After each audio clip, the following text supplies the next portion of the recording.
Moscow, January 1951. The winter had descended upon the capital like an iron curtain, transforming the city into a frozen fortress where even breathing felt like an act of defiance.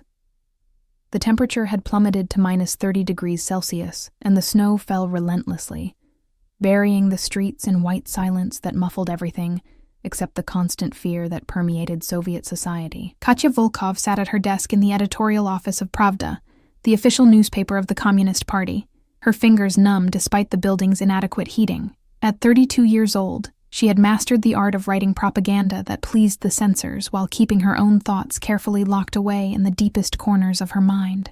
Every word she typed on the heavy Underwood typewriter was weighed, measured, and calibrated to align perfectly with the party line. The office was a cavernous room, filled with rows of identical desks, each occupied by a journalist whose face reflected the same careful neutrality that Katya wore like armor. On the walls hung portraits of Stalin, his stern gaze watching every movement, every whispered conversation. Glavlit censors roamed between the desks like predators, reading over shoulders, confiscating pages, making notes in small black books that could determine a person's fate. Katya had learned to survive in this world. Her father had been a loyal party member who taught her the rules from childhood. Never question, never doubt, never reveal your true self.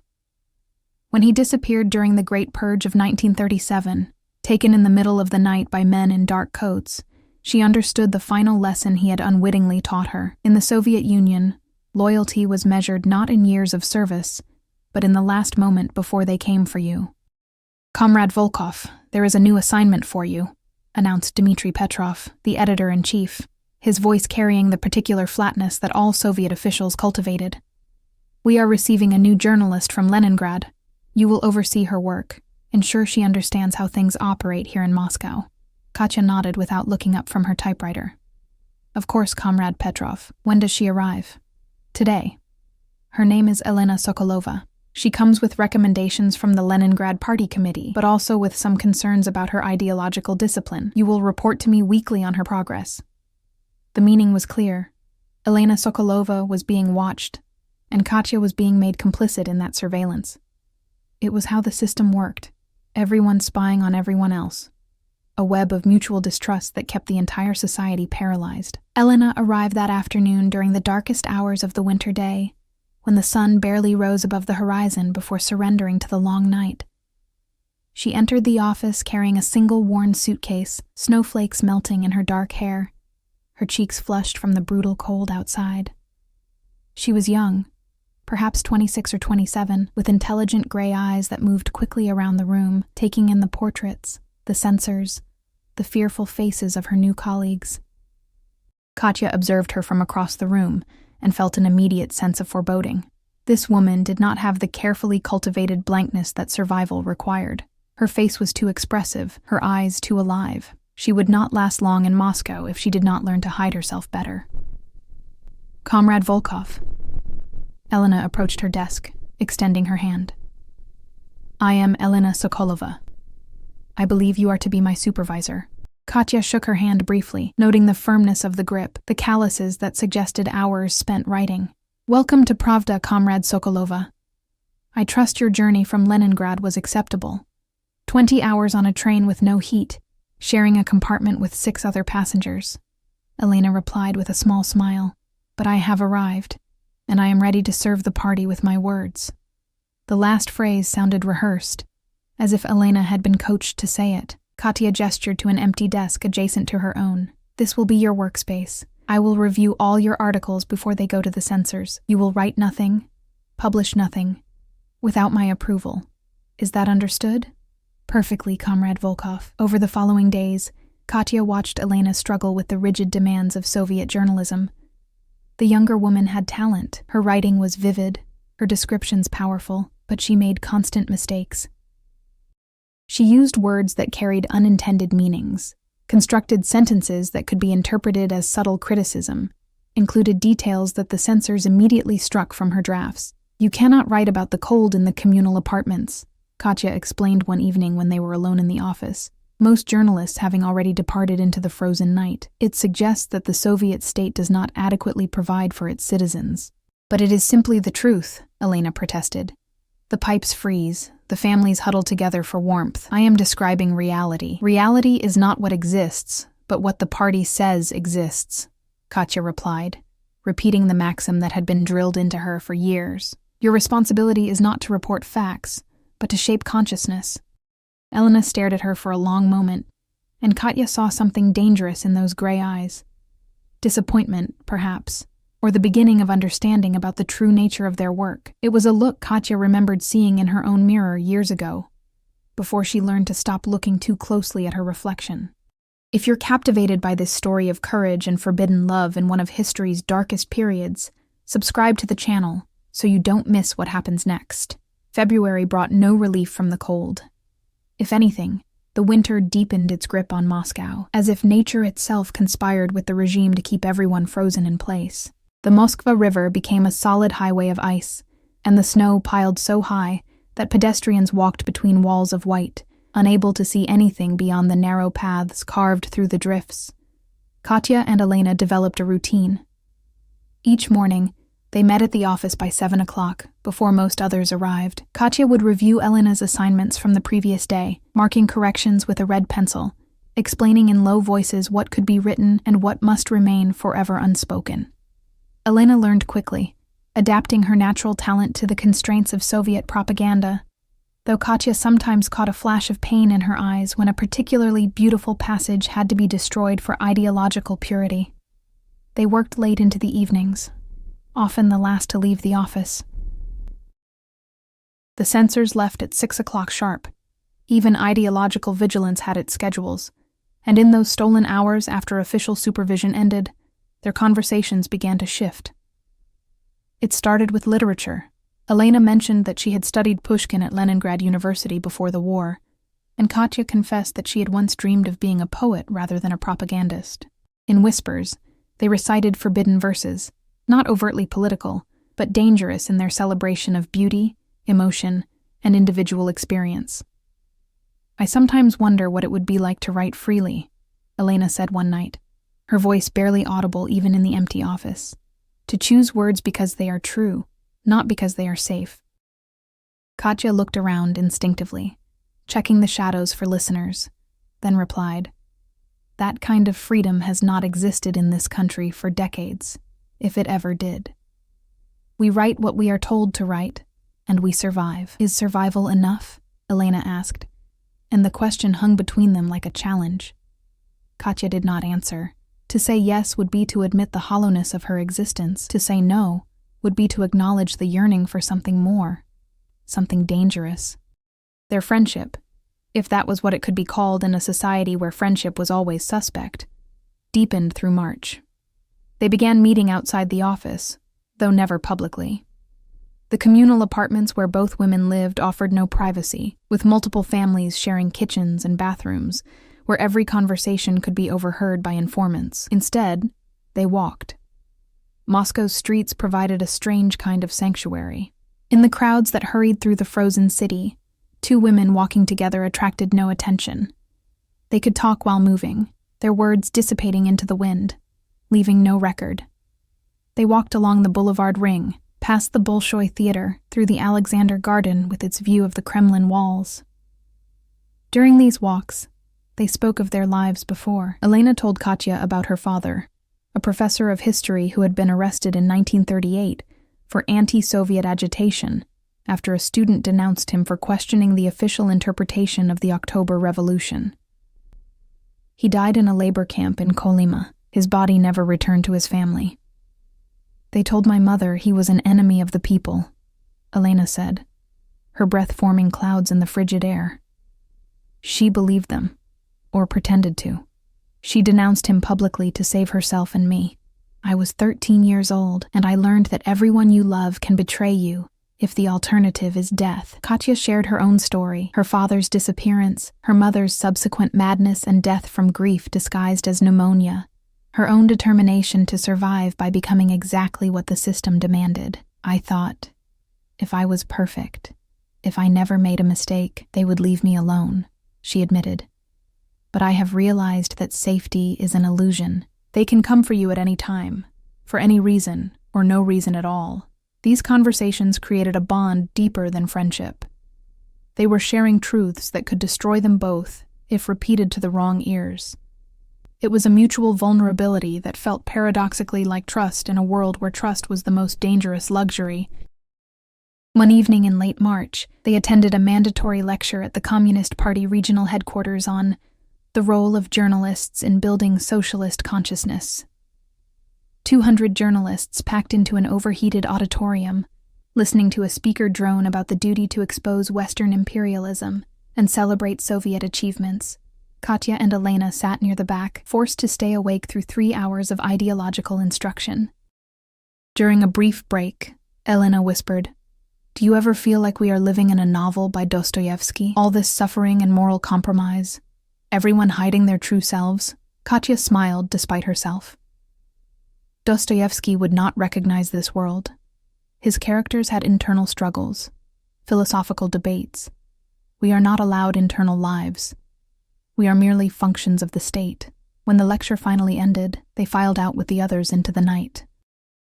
The cold hit them like a physical blow after the stifling warmth inside. They walked toward the metro station together, neither ready to separate despite the late hour. "I need to tell you something," Elena said suddenly, stopping in the shadow of a building.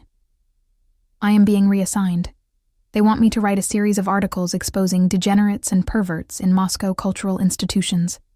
It is part of a new campaign." Katya felt ice in her stomach that had nothing to do with the weather. She knew what this meant. The regime periodically launched purges against various groups deemed enemies of Soviet morality. This time, the target was clear. Homosexuals. People whose love deviated from the approved norm. "You cannot refuse such an assignment," Katya said carefully. "Refusing would raise questions about your own loyalty." "I know."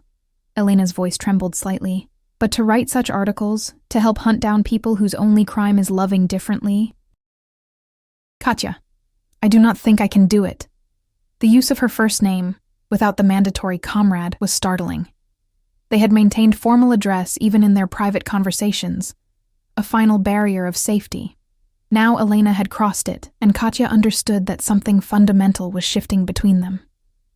"You must do it," Katya insisted, though her heart resisted her words.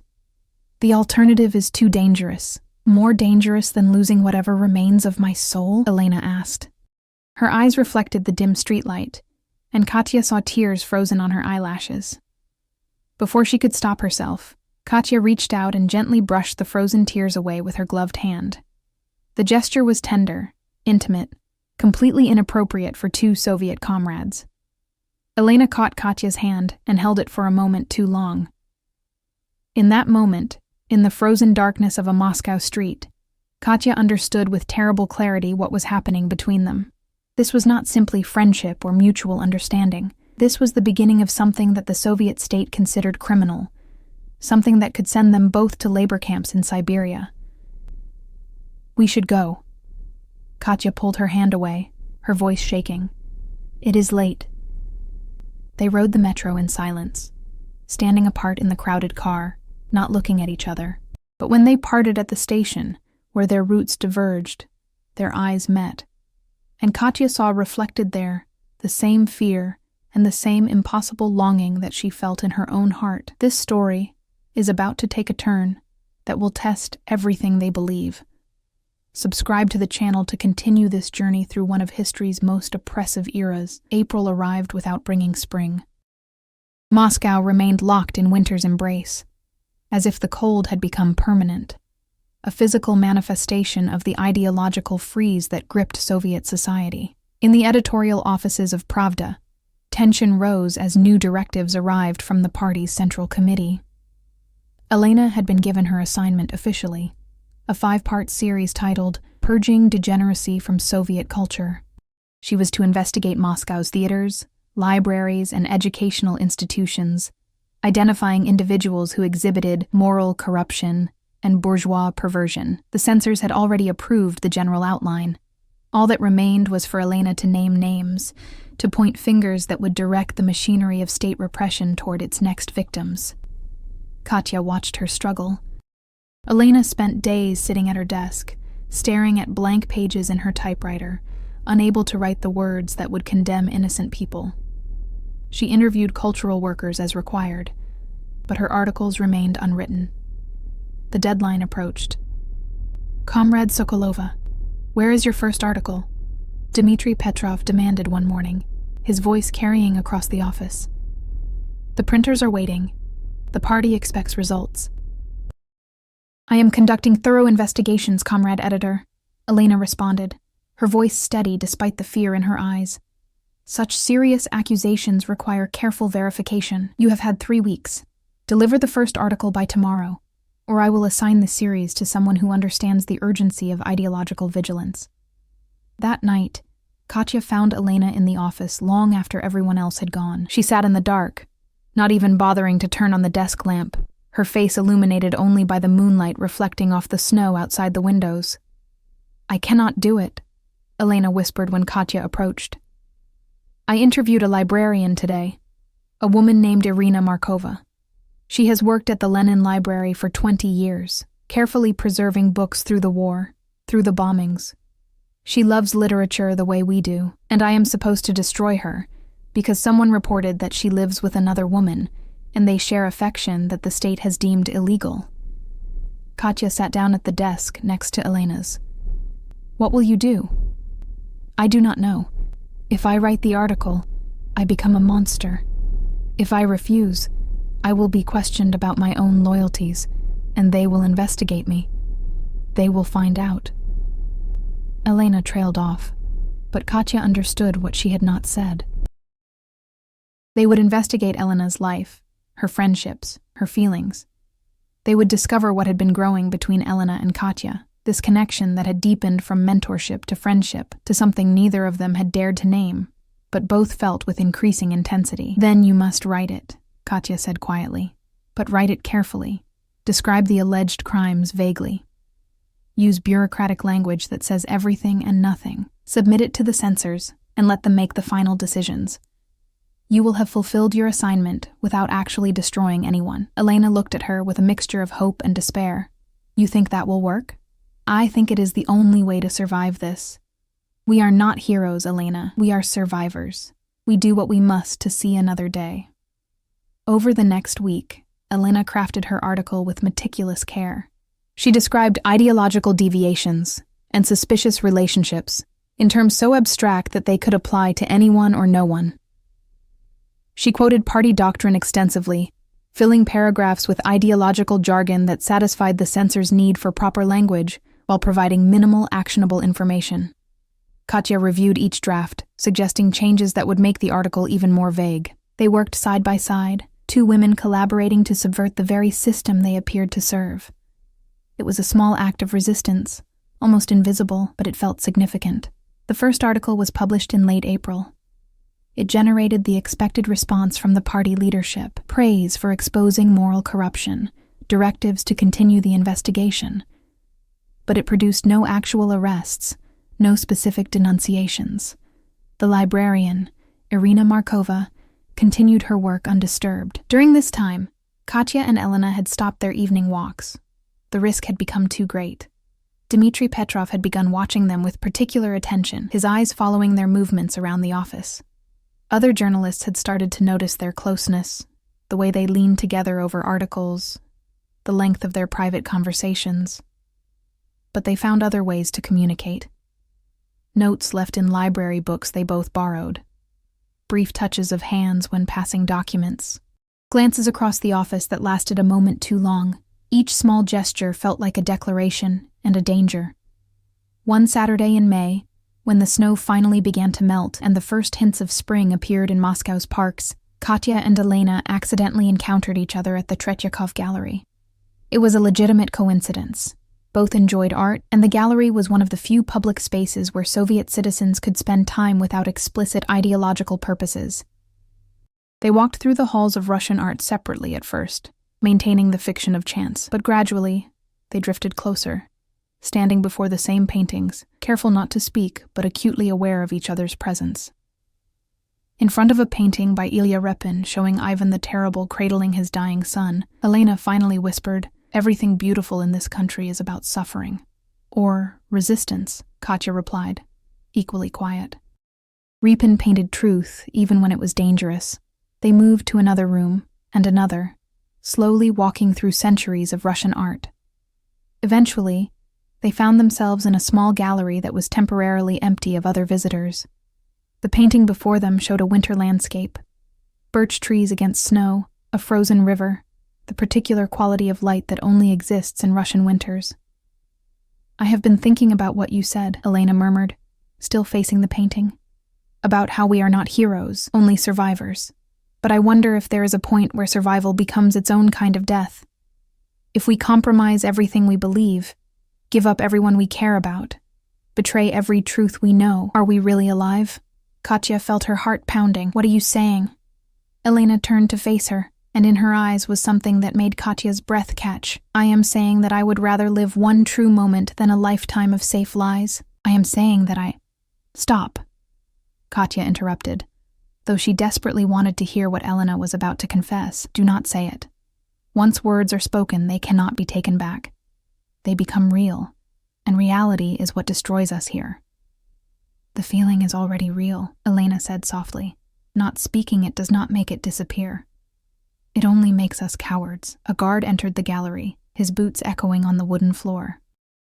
Katya and Elena immediately stepped apart, turning back to the painting as if they had been discussing art.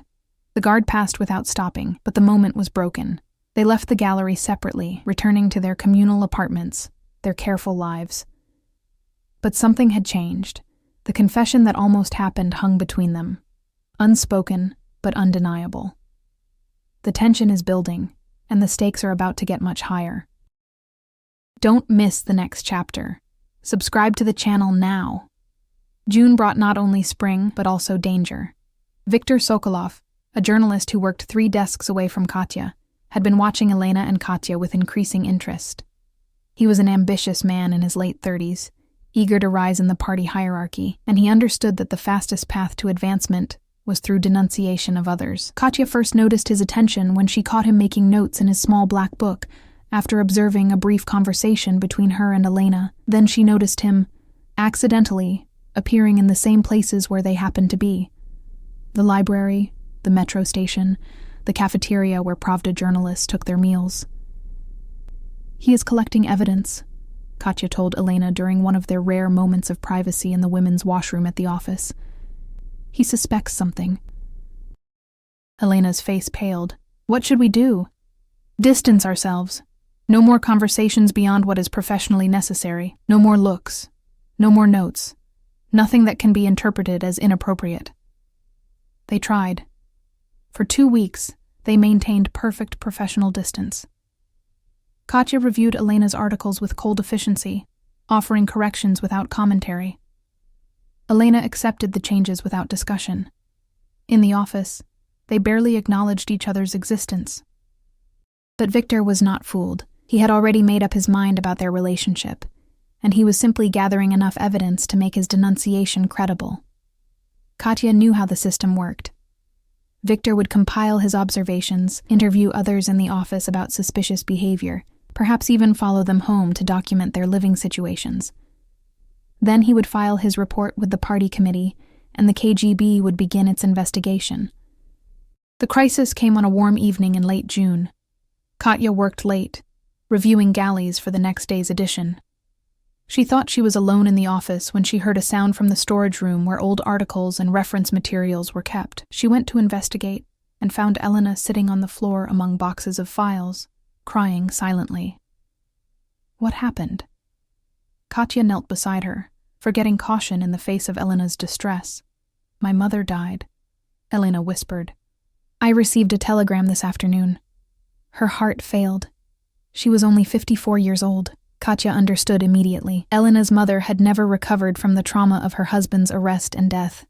She had lived in constant fear, constantly compromising, and it had destroyed her from inside. Now she was gone, and Elena was truly alone. Without thinking, Katya pulled Elena into her arms, holding her as she wept. It was the first time they had truly embraced, and it felt both terrifying and inevitable.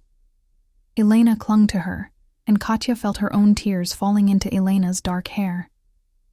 "I am sorry," Katya whispered, I am so sorry. They stayed like that for several minutes, holding each other in the dim storage room, surrounded by boxes of propaganda and lies.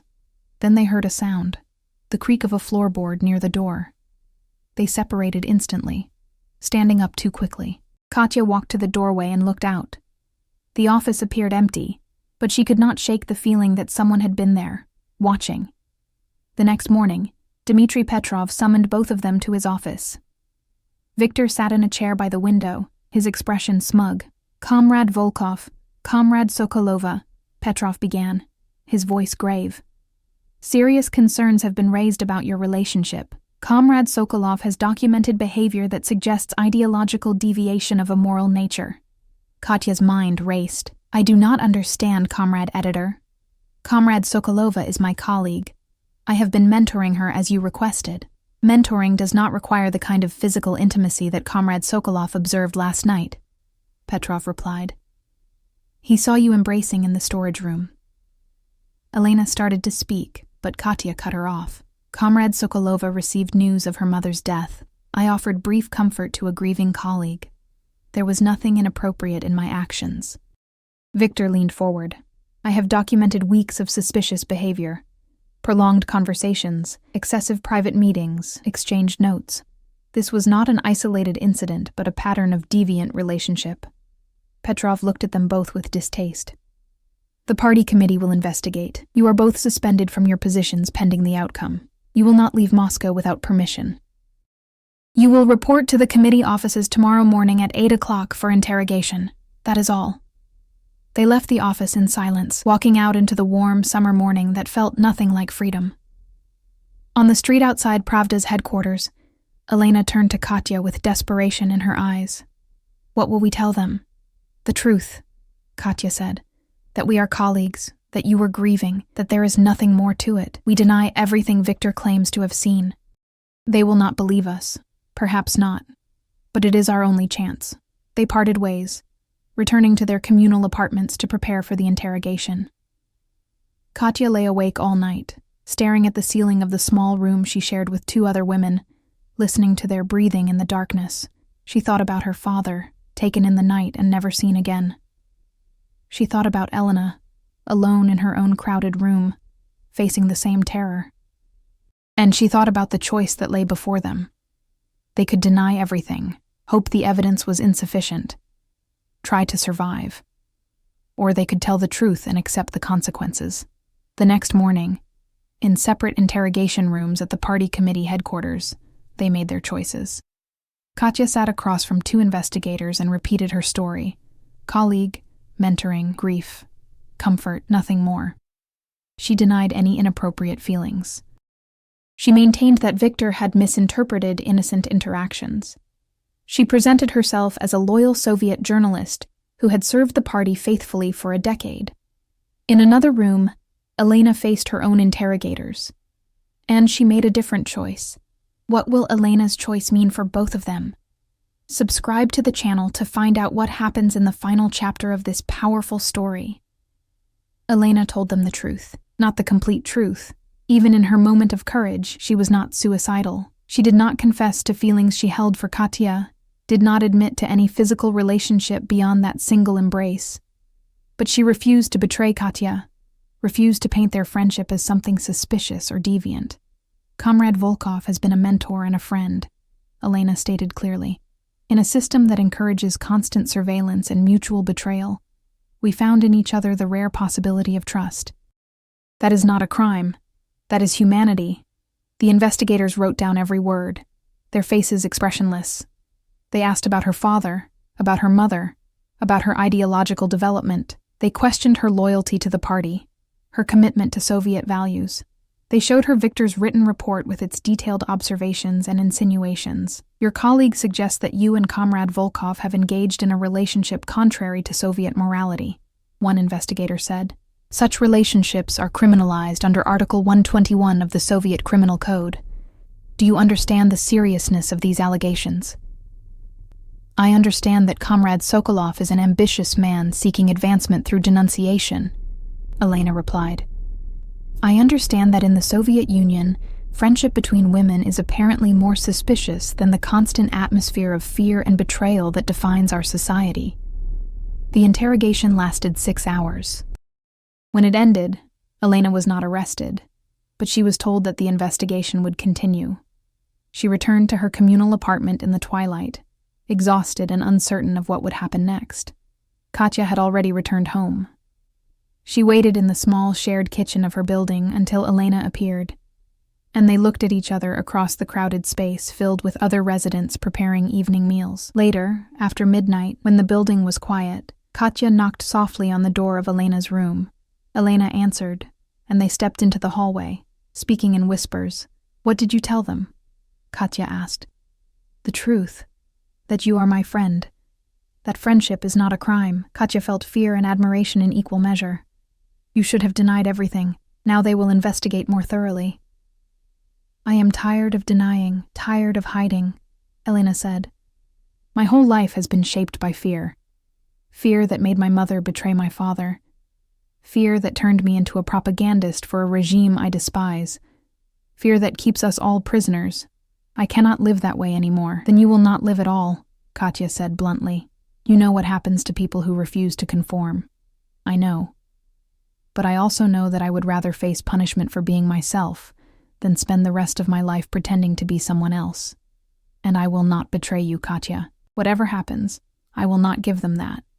3 days later, the results of the investigation were announced. Victor's evidence was deemed insufficient for criminal charges, but both Katya and Elena were found guilty of ideological unreliability and excessive bourgeois individualism. They were dismissed from Pravda and barred from working as journalists in Moscow. Additionally, they were each sentenced to 2 years of internal exile in Magadan, a city in the far northeast of the Soviet Union, near the labor camps of Kolyma, where Elena's father had died. It was not a gulag sentence, but it was close. Exile to one of the harshest regions of the country, where winters lasted 9 months and the temperature could drop to -50 degrees Celsius. They were given 1 week to settle their affairs before departure. During that week, Moscow transformed around them. What had been their prison now seemed almost precious, because they were about to lose even this limited freedom. They walked the streets they had walked together, visited the library where they had first discovered their shared love of literature, stood in the Tretyakov gallery before the paintings they had admired. On their last day in Moscow, they met at Gorky Park just before sunset. Summer had fully arrived, and families strolled along the paths, children played near the fountains, couples walked hand in hand. No one paid attention to 2 women sitting on a bench near the Moskva River, watching the water flow past. "I am sorry," Elena said. "If I had been more careful, more cautious, this would not have happened to you." Katya shook her head. "I am not sorry. For the first time in years, I felt alive. You reminded me that I am a human being, not just a function of the state. Whatever happens in Magadan, I will carry that with me. What do you think it will be like? Cold? Isolated? Probably we will work in factories or administrative offices, under constant supervision, but we will survive. We are both survivors." Elena smiled sadly. "I do not want to just survive anymore. I want to live." "Then we will live," Katya said, and for the first time in their relationship, she took Elena's hand openly, in public, in defiance of every rule that governed their society. "We will find a way to live, even in Magadan, even in exile, even in winter." They sat like that as the sun set over Moscow, 2 women holding hands on a park bench, committing the small act of resistance that was also an act of love. Around them, the city continued its evening routines, people hurrying home to their communal apartments, their crowded lives, their carefully hidden truths. The next morning, they boarded separate trains heading east. The journey to Magadan would take 2 weeks, crossing the entire breadth of the Soviet Union into the frozen territories where political prisoners and exiles were sent to disappear. They were not allowed to travel together, but they were going to the same place. Katya watched Moscow disappear behind her train window, the golden domes of churches, the gray apartment blocks, the red stars atop the Kremlin towers.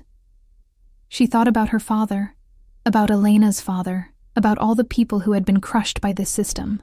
And she thought about Elena, somewhere on another train, traveling toward the same uncertain future.